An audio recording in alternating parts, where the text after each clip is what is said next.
आप देख रहे हैं हमारे महा कवरेज। 7 सीटों के रुझान सामने आ चुके हैं और जिस तरीके से हर एक अपडेट इंडिया न्यूज आप तक पहुंचा रहा है, सबसे तेज नतीजे, सबसे सटीक विश्लेषण, इस बीच सबसे बड़ी खबर इस वक्त की मिल रही है अमरोहा से। जरा ये आपको बता देते हैं क्योंकि हर एक अपडेट जानना आपके लिए बहुत ज्यादा महत्वपूर्ण है। उपचुनाव से जुड़ी इस वक्त की सबसे बड़ी खबर आपकी टीवी स्क्रीन पर।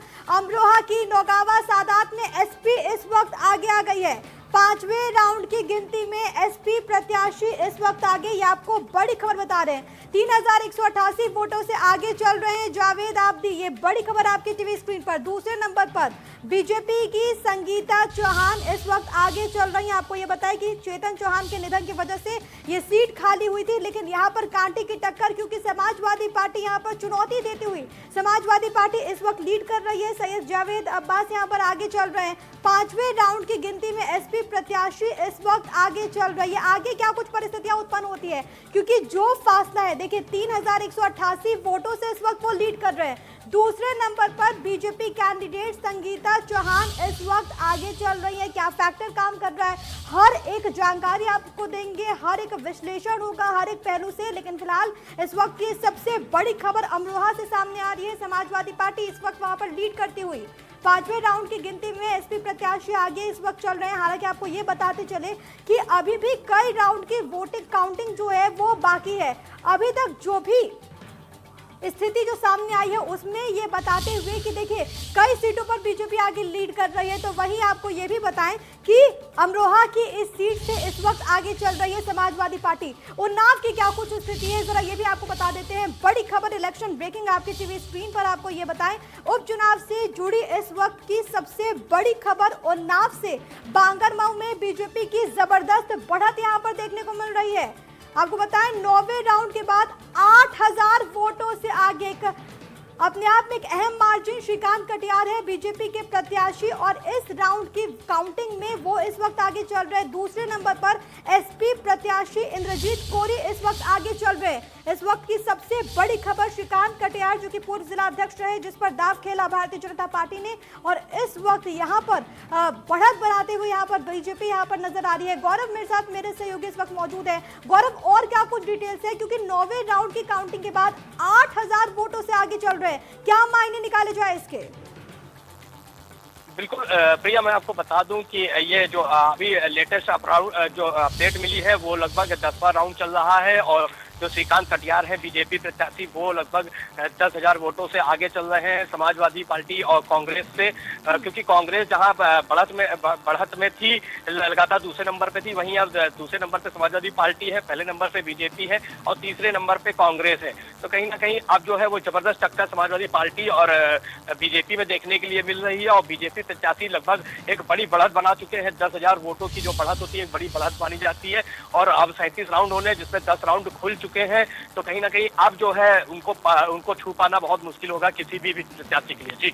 जी जाहिर तौर पर, क्योंकि जो मार्जिन, जो लीड है वो अपने आप में बताता है कि इसको टच कर पाना अन्य कैंडिडेट के लिए बहुत ज्यादा मुश्किल यहाँ से नजर आने वाला है। गौरव, बिल्कुल ये मुश्किलें तो बढ़ी है, क्योंकि कांग्रेस जिस तरीके से मान रही थी कि वो ये सीट जीत चुकी है। कांग्रेस की प्रत्याशी अपने आप में आश्वस्त थी कि वो लगभग 10 से 20,000 वोटों से जीत पा चुकी हैं। वहीं अब जब जिस तरीके से अब आज काउंटिंग शुरू हुई और बीजेपी ने शुरुआत से ही बढ़त बना रखी है, अब 10 राउंड पूरे होते होते अब वो भी अभी भी 10,000 वोटों से आगे चल रही है। तो कहीं ना कहीं अब इस आंकड़े को छूना किसी और प्रत्याशी के लिए मुनासिब नहीं है, क्योंकि 10,000 का एक जो आंकड़ा होता है वो बहुत बड़ा आंकड़ा होता है। अब कोई भी बूथ खुलता है, अगर वहां पे बहुत अच्छे किसी कैंडिडेट के लिए वोट किए भी जाते हैं तो बहुत ज्यादा 1000, 2000, 3000 वोट बढ़ते हैं, लेकिन 10,000 को छू पाना बहुत बड़ा आंकड़ा है, इसको छू पाना बहुत मुश्किल है किसी के लिए। जी जाहिर तौर पर मुश्किलें इस लिहाज से बढ़ती जा रही है, क्योंकि देखिए ये जो छोटा मोटा आंकड़ा नहीं है, 8 से 10,000 का आंकड़ा अपने आप में हम कह सकते हैं कि अगर इसी तरीके से जो बढ़त है जो आगे बढ़ती रही तो जाहिर तौर पर मुश्किलें बहुत ज्यादा बढ़ने वाली विपक्ष के लिए,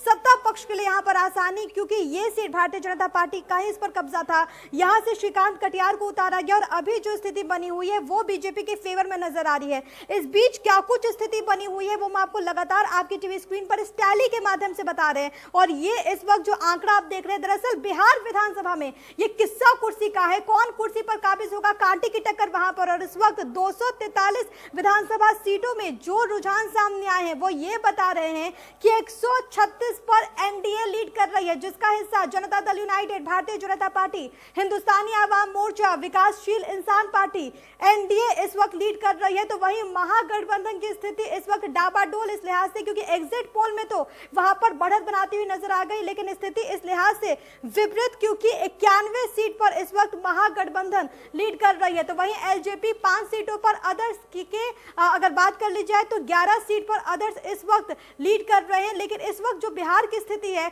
वो आपकी टीवी स्क्रीन पर टैली के माध्यम से, लेकिन एक बार फिर से हम आ जाते हैं उत्तर प्रदेश के, क्योंकि वहां का भी दंगल जो है वो बहुत ज्यादा खास है। सभी 7 सीटों के लिए रुझान आने लगे हैं और जो भी अपडेट है वो इंडिया न्यूज आप तक लगातार पहुंचा रहा है। हमारे साथ तमाम खास मेहमान लगातार बने हुए हैं।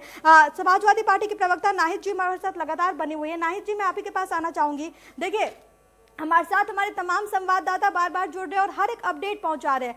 अब की स्थिति में, क्योंकि बहुत जगहों पर हमने ऐसे देखा कि समाजवादी पार्टी एक तरीके से पीछे नजर आ रही है, खासतौर पर अगर मैं बुलंदशहर की बात कर ले तो यहाँ से आपसे आगे तो कांग्रेस पार्टी चल रही है, क्या लग रहा है अब यहाँ से? शहर हमारे गठबंधन की सीट है।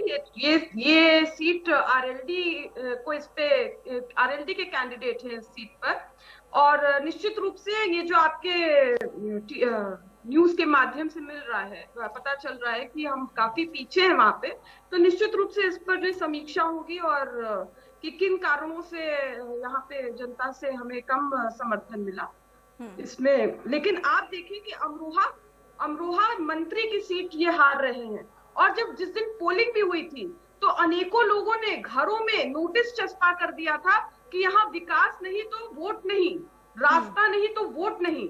तो ये बहुत शर्म की बात है बीजेपी के लिए। और रही बात जौनपुर की मल्हनी सीट की, तो मल्हनी सीट अभी थोड़ी देर में आप देखेंगे कि ये जो आंकड़े जो रिजल्ट दिखा रहे हैं ये अभी तब्दील हो जाएंगे और सपा प्रत्याशी इसमें काफी बढ़त बनाएंगे। और अभी देखिएगा 15 नहीं जी, लेकिन दो बातें तो नहीं चलेंगे। देखिए, वो पीछे नजर आ रहे हैं एक सीट पर, तो आप ये कहेंगे कि देखिए मंत्री की सीट वो नहीं बचा पा रहे हैं, आप एक सीट पर पीछे चल रही है जिस पर आपका कब्जा था, तो आपको उम्मीद है कि देखिए आने वाले वक्त में परिवर्तन तो होगा और हम वहां पर जीत हासिल करेंगे।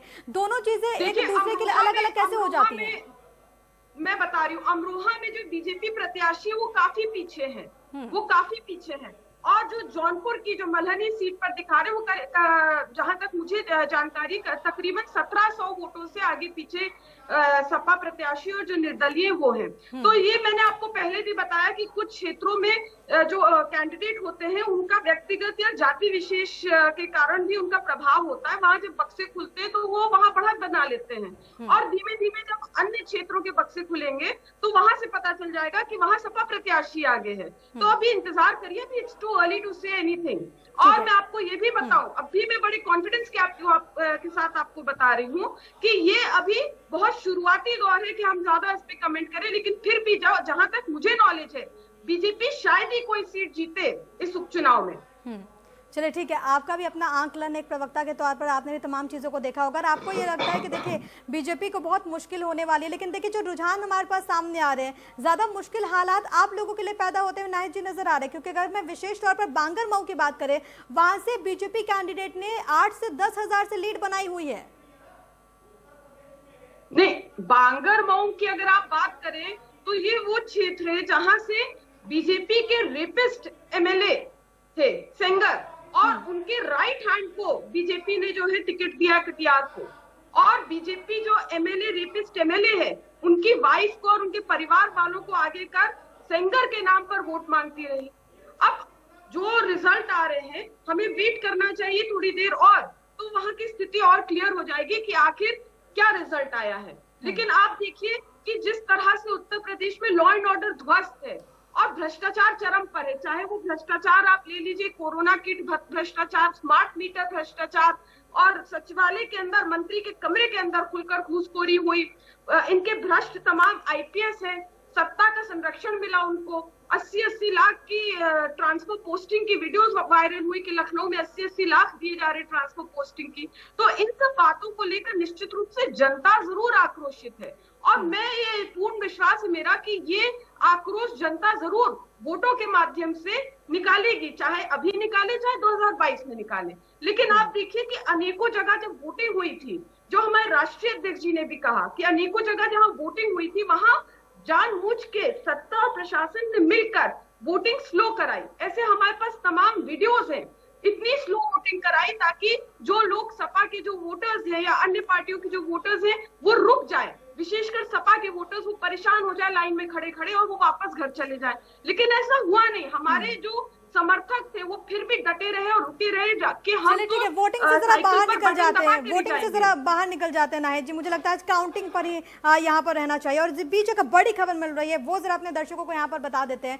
बड़ी खबर, क्योंकि हर एक अपडेट हम आप तक पहुंचा रहे हैं। देवरिया से ये बड़ी खबर आपके टीवी स्क्रीन पर। बीजेपी कैंडिडेट इस वक्त वहां से आगे चल रहे हैं। उपचुनाव से जुड़ी ये सबसे बड़ी खबर इस वक्त की आपके टीवी स्क्रीन पर देवरिया से आपको दे रहे हैं। देवरिया सदर सीट से बीजेपी इस वक्त आगे चल रही है। आपको ये बताते चले कि 10वें राउंड में बीजेपी को मिले 18,555 वोट, सपा प्रत्याशी को 14,131 वोट मिले हैं। यानी कि अगर हम तुलना करें तो लगभग 4,424 वोट से बीजेपी कैंडिडेट इस वक्त आगे चल रहे हैं। ये बड़ी खबर देवरिया से आपके टीवी स्क्रीन पर। आपको ये बताएं कि बीजेपी के विधायक रहे जन्मेजय सिंह के निधन से ये सीट खाली हुई और अब क्योंकि यहां पर सत्यप्रकाश मणि को चुनावी मैदान में उतारा गया और यहां से इस वक्त वो लीड कर रहे हैं। 10वें राउंड की काउंटिंग में बीजेपी को 18,555 वोट मिले हैं। दूसरे नंबर पर यहां पर समाजवादी पार्टी जरूर है, 14,131 वोट समाजवादी पार्टी को मिले हैं। 4,424 ये जो फासला इस वक्त बना हुआ है, क्या समझा जाए कि आने वाले वक्त में जब ये प्रक्रिया जो है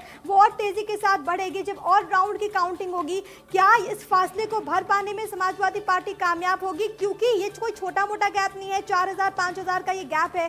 क्या उसे भर पाने में सफलता हासिल होती है या फिर जो लीड बनाई हुई है बीजेपी को वो उसके पक्ष में आगे भी जाती हुई नजर आएगी? वो भी अपने आप में देखना महत्वपूर्ण। लेकिन फिलहाल ये बड़ी खबर देवरिया से आपकी टीवी स्क्रीन पर। आपको यहाँ पर ये बताएं कि इस सीट पर सभी पार्टियों ने जातिगत समीकरणों को भी साधने की कोशिश की, तमाम ब्राह्मण चेहरों को यहाँ पर उतारा गया, लेकिन यहाँ पर बीजेपी एक तरीके से लीड करती हुई नजर आ रही है।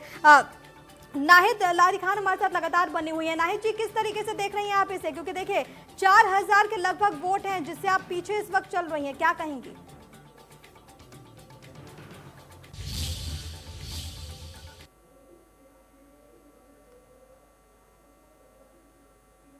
नाहिद जी की आवाज नहीं आ रही यहाँ पर। ठीक है नाहिद जी, मैं आऊंगी यहाँ पर, शायद कुछ टेक्निकल इश्यूज आ रहे हैं, हम उसको ठीक करवाने की कोशिश करते हैं। लेकिन आपको ये बताएं कि जैसे जैसे स्थिति जो है वो क्लियर हो रही है, जैसे जैसे जो काउंटिंग की प्रक्रिया है वो आगे बढ़ रही है, हर एक अपडेट आप तक पहुंचा रहे हैं। और हम बात बिहार विधानसभा चुनाव की भी कर रहे हैं, जो टैली है, जो स्थिति इस वक्त वहां पर है वो भी आप अपने स्क्रीन पर इस वक्त ऊपर के हिस्से में देख पा रहे हैं। उत्तर प्रदेश के 7 सीटों पर हम लगातार बात कर रहे हैं, कौन सी सीट पर कड़ी टक्कर है, कौन सी सीट पर कौन लीड कर रही है। लेकिन बहुत इंटरेस्टिंग है ये मुकाबला।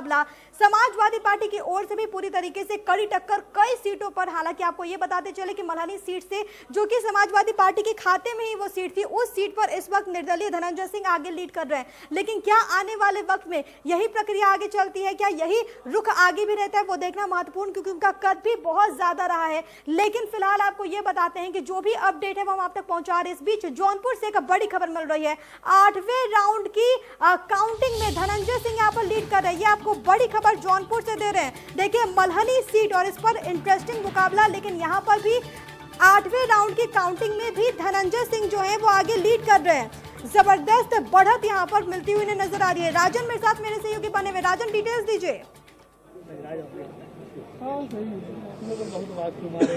बिल्कुल प्रिया, आपको बता दें कि 8वें राउंड की काउंटिंग यहाँ पे चल रही है मल्हानी विधानसभा चुनाव को लेकर, और लगातार धनंजय सिंह जो है वो बढ़त बनाए हुए हैं। तकरीबन 7,336 वोटों से वो बढ़त बनाए हुए हैं। समाजवादी पार्टी के जो प्रत्याशी हैं लकी यादव वो दूसरे नंबर पर चल रहे हैं और भाजपा जो है वो तीसरे नंबर पर अपनी दावेदारी भी पेश कर रही है। अगर हम बात करें तो ये जो सीट थी मल्हानी की है, लगातार सपा के कब्जे में रही। सपा के कद्दावर नेता पारसनाथ यादव यहाँ से जो है विधायक चुन के आते थे और उस समय भी जो है दूसरे नंबर पर धनंजय सिंह अपनी दावेदारी पेश करते चले आ रहे थे। और अब जब चुनाव हो रहा है तो मल्हानी से जो है समाजवादी पार्टी ने पारसनाथ यादव के बेटे लकी यादव को जो प्रत्याशी बनाया है, तो कहीं ना कहीं लकी यादव की जो छवि थी वो भी इसमें देखने को काम दे रही है कि उनकी छवि को देखते हुए भी वोट पड़े होंगे। गैप कितना है राजन, गैप कितना है, फासला कितना है? दूसरे नंबर पर समाजवादी पार्टी है, गैप कितना है दोनों के बीच में?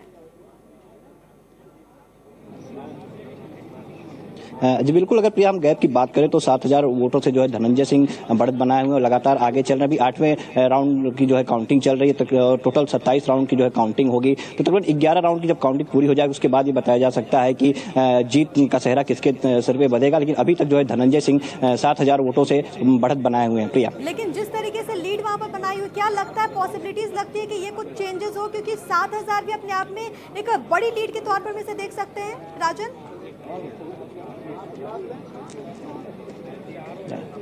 जी बिल्कुल, जिस तरह से मल्ली की जब काउंटिंग होती है तो लगातार 11वें राउंड तक जो है वो उतार चढ़ाव लगा रहता है। तो इसी क्रम में धनंजय सिंह जो है लगातार जो है 7,000 वोटों से आगे चल रहे हैं और अभी 8वां राउंड चल रहा है। अभी 2-3 राउंड और जब क्लियर होंगे तो उसके बाद जो वोटों का आंकड़ा होगा उसे पता चलेगा कि किसके जीत जो है सर का ताज बन सकता है। और लगातार अभी तक धनंजय सिंह जो है बढ़त बनाए हुए हैं। चलिए ठीक है, यहाँ पर धनंजय सिंह जो है वो लीड लिए हुए हैं। हालांकि जिस तरीके से राजन आप इस बात का जिक्र करें कि देखिए इंतजार करना होगा 11वें राउंड की जब काउंटिंग संपन्न होगी तभी कुछ स्पष्ट तौर पर कहा जा सकता है, क्योंकि उतार चढ़ाव लगातार जारी है। इन सब के बीच क्योंकि हमारे साथ खास मेहमान भी, हम उनसे भी रिएक्शन लेंगे क्योंकि हर एक सीट बहुत ज्यादा महत्वपूर्ण है। लेकिन खास तौर पर मल्हनी सीट का जिक्र इसलिए हो रहा है क्योंकि समाजवादी पार्टी के कब्जे में सीट थी और बहुत आसान फाइट लग रहा था। लेकिन नाहिद जी, जिस तरीके से वहां से अभी स्थिति निकलकर सामने आ रही है, क्या लग रहा है आसान राह नजर आ रहे हैं आगे, क्योंकि 7,000 वोटों से लीड कर रहे हैं धनंजय सिंह? देखिए, जो मैंने अभी आपको बताया, जो भी फैसला जनता का रहेगा वो हमें स्वीकार है, लेकिन अभी हमें रुकना चाहिए। It is too early to say anything. हमें पूरा विश्वास है कि अभी थोड़ी देर में आंकड़े तब्दील हो जाएंगे और सपा इस सीट से आगे आ जाएगी। लेकिन आप मुसलसल ये मल्हनी सीट की बात कर रही हैं, लेकिन यहाँ एक बड़ा सवाल ऐसा पैदा होता है कि आप अमरोहा सीट की कोई क्यों नहीं अमरोहा सीट पर डिस्कशन कर रही है ना, आप कोई सवाल कर रही हो। देखिए, उस वक्त हमारे साथ बीजेपी प्रवक्ता नहीं जुड़े थे, वो आगे हम उनसे भी सवाल पूछेंगे। लेकिन आपसे तो समाजवादी पार्टी की ही बात होगी ना नाहिद जी, आपसे तो समाजवादी पार्टी की बात होगी, आपसे तो मैं बीजेपी की बात कर नहीं सकती हूँ। आपसे तो मैं समाजवादी पार्टी की बात करूंगी, आप उनका पक्ष रखेंगे, आप तो बीजेपी का पक्ष रखेंगे। आप अपनी बात कहिए, मैं उनसे सवाल पूछूंगी, मैं गौरव जी से भी सवाल पूछूंगा, मैं सवाल पूछ भी रही हूँ। आप अपनी पार्टी का पक्ष रखिए मल्हनी के लिए। समाजवादी पार्टी ने बहुत मेहनत की है और बहुत मजबूती से हमारे प्रत्याशी लड़े हैं। मैं आपको पूरा बता रही हूँ कि देखिएगा 1 बजे तक आंकड़ों में तब्दीली आ जाएगी और सपा प्रत्याशी हमारे आगे आ जाएंगे, क्योंकि जो हमें सूचना मिल रही है वहाँ हमारे प्रत्याशी को जनता ने आशीर्वाद दिया, समर्थन दिया है कि कुछ बच्चे कुछ एरिया के खुल रहे हैं जहाँ पर धनंजय सिंह का प्रभाव है, इसलिए उनको वहाँ से वोट ज्यादा मिल रहे हैं। लेकिन फिर भी अगर जो भी जनता का फैसला है, जो भी जनता का फैसला होगा वो हमें स्वीकार है और जहाँ भी हमारे वोट कम हुए होंगे वो हम उसकी समीक्षा करें। लेकिन अभी हमें कुछ भी कहना नहीं चाहिए क्योंकि हमें ठीक करना चाहिए कम से कम। देखिए, ये चीज बहुत अच्छी है, ये मैं भी इसकी सराहना करती हूँ कि देखिए जो भी फैसला होगा, जो भी मैंडेट होगा, हर एक राजनीतिक दल को तमाम चीजों से ऊपर उठकर उसका सम्मान करना चाहिए। और एक अच्छी बात है कि आप ये कह रही है कि जनता का फैसला जो भी है वो सर्वोपरि है, हम उसको मानेंगे। लेकिन गौरव जी देखिए, यहाँ पर नाहिद जी बार बार इस बात का जिक्र कर रहे हैं कि हम अमरोहा पर क्यों नहीं डिस्कस कर रहे हैं, हम अमरोहा की बात क्यों नहीं कर रहे, क्यों भारतीय जनता पार्टी वहां से पीछे चल रही है, क्या कहेंगे? क्या ये लगता है कि आंकलन में कुछ कमी रह गई वहां पर, क्योंकि वहां पर लगातार लीड जो है वो समाजवादी पार्टी ने बनाई हुई है? बिल्कुल उम्मीद नहीं थी कि वहां पे हम पीछे रहेंगे, क्योंकि हमारे पूर्व मंत्री और बेहद लोकप्रिय नेता स्वर्गीय चेतन चौहान की वो सीट रही है और हमें इस बात का पूरा विश्वास है और अभी तक है, जब तक निर्णायक फैसला नहीं आ जाता हम ही वहां से जीतेंगे। परंतु जिस तरीके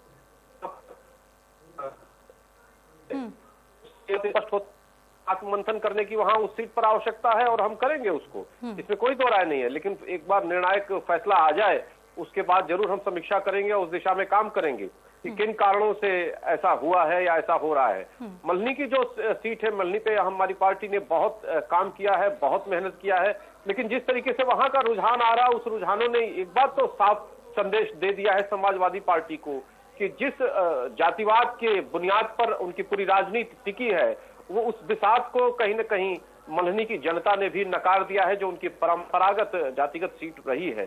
तो इसका भी संकेत स्पष्ट समाजवादी पार्टी को दिया गया। और वहीं अगर पूरे 7 विधानसभा सीटों की स्थिति को देखा जाए तो भारतीय जनता पार्टी को पुनः आशीर्वाद जनता ने दिया है और उन सीटों पर दिया है जो हमारी परंपरागत सीट नहीं रही है, पिछली बार से ही रही है। पिछली बार हम जीते थे और एक बार पुनः हम अपने कामों के बल पर अपने आप को सीट का जिक्र किया, आपने ये कहा कि समाजवादी पार्टी को जनता ने नकार दिया है, लेकिन बीजेपी यहाँ पर कहाँ है? नहीं, बीजेपी भी अच्छा कर रही है और यद्यपि हमें उम्मीद थी कि हम जीतेंगे वहां से और निर्णायक फैसला आ जाए तो उसके बाद ही स्थिति स्पष्ट होगी, लेकिन बीजेपी भी अच्छा कर रही है और फाइनल डिसीजन आने तक हम बेहद या तो जीत के करीब होंगे या जीतेंगे वहां से। चलिए ठीक है, मतलब आप में भी उम्मीदें हैं कि चलिए हम ही जीत रहे हैं, आपको भी ये लगता है कि जनता ने आप ही को चुना है। लेकिन नाहिद जी देखिए, गौरव जी एक बात तो कह रहे हैं कि जिन सीटों पर हमें जीत हासिल नहीं होती है हम वहां पर चिंतन करेंगे, आत्ममंथन की जरूरत है, वो इस बात को स्वीकार करते हैं। क्या समाजवादी पार्टी के लिए वैसी परिस्थितियां आप देख पा रही हैं? क्योंकि चाहे कुछ भी बात कर ली जाए, अभी के जो शुरुआती रुझान है, मैं बार बार इस बात का जिक्र कर रही हूँ कि ये शुरुआती रुझान है, हमें इंतजार करना होगा और भी राउंड की जब काउंटिंग होगी तो। लेकिन शुरुआती रुझानों के हिसाब से अगर आगे भी परिस्थितियां ऐसी रहती है तो समाजवादी पार्टी के लिए क्या टेक अवेज? देखिए, मैं आपको पुनः बताऊंगी कि आप खुद कह रही कि अभी बहुत टाइम है, ये तो शुरुआती रुझान है, फैसला आने में अभी बहुत टाइम है। लेकिन फिर भी जिस तरह का परिस्थिति, अब जिस तरह की परिस्थिति ये दिख रही है, अगर यही वैसे इन परिस्थितियों में अभी देखिएगा कैसे बदलाव आएगा, क्योंकि हमने पहले भी देखा है उपचुनाव में या अन्य चुनाव में कि परिस्थिति बदलती है 1 बजे के बाद। फिर भी जो भी परिस्थिति रहेगी, हमको जनता का फैसला स्वीकार है और निश्चित रूप से जहां हम हारेंगे या हमें जहां भी कम वोट मिलेंगे, हम उस पे जो है समीक्षा भी करेंगे, आत्ममंथन भी करेंगे और इस दिशा में भी काम करेंगे कि कैसे हम जनता तक अपनी बात पूर्ण रूप से पहुंचा सके। हालांकि हमारे प्रत्याशी तमाम नेताओं के साथ, देश और प्रदेश के हमारे तमाम बड़े नेताओं और कार्यकर्ताओं के साथ जन जन तक पहुंचे और जन जन तक पहुंचकर समाजवादी पार्टी ने अपने कार्यकाल में जो भी विकास के कार्य किए थे वो पहुंचाया, तथा आगे भी जो हमारी योजनाएं हैं 2022 में जनता हमें आशीर्वाद देगी तो हमारी जो आगे भी योजना है विकास करने की, वो तक लोगों को पहुंचाने का काम किया, जन जन तक पहुंचाने का काम किया।